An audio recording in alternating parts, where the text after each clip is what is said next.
We said forex trading is a game of probability, and the reason why that forex trading is not a gambling, that's why I want to explain this thing to you. Now, this is fuel. We want to trade fuel now.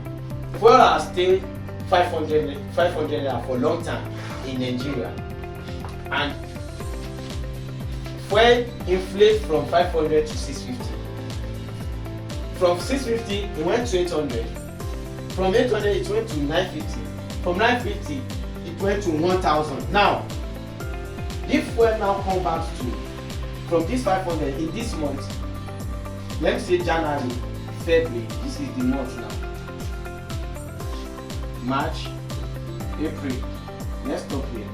In January, the fuel was 500. 500 in January.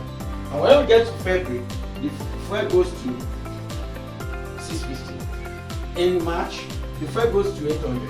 And in April, the fuel goes to May. Sorry. Now, May, the fuel enter 1000.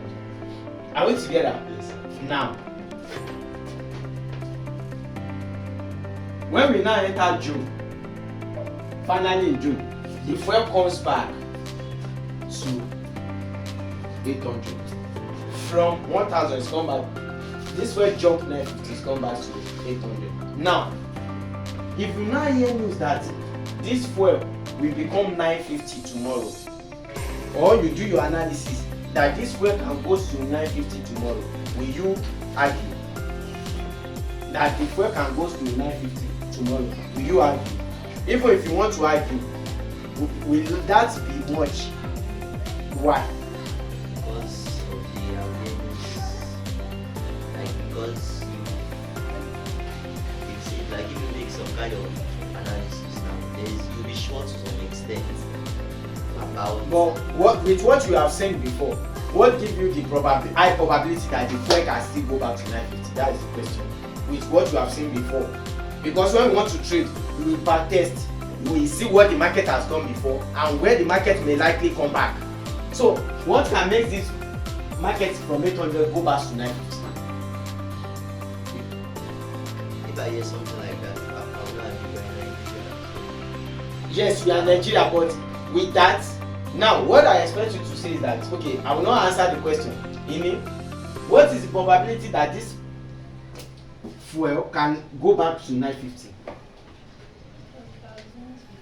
Because this fuel has already been in 950 before, so there's probability that this thing go back to. It's very possible because the price have already get to this place. But if I'm telling you that this thing will go back, will go to 1500, the argument will be much, yes, because the price have never get to that place before.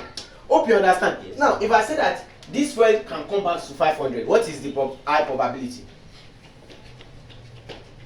that the fuel can come back to 500? Okay. You can still say that maybe because it has dropped from 1000 to. The fuel has already been 500 before. We have sell. Get this right. It has been there before. That's the point. That's the point. So if I now say that this fuel will come to 300, so what is the probability? It has never happened before, so the probability is not high. Did you get the idea now? So that's how to trade.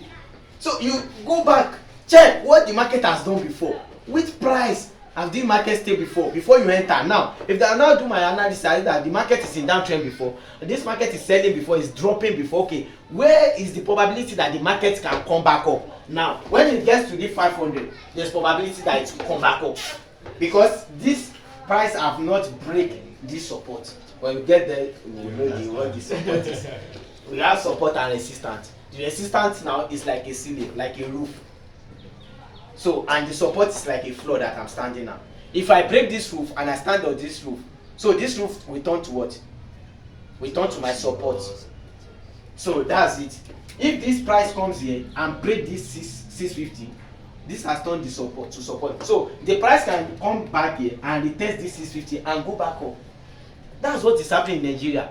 You hear that gas come down to 1001. Before you know, 1003 pound.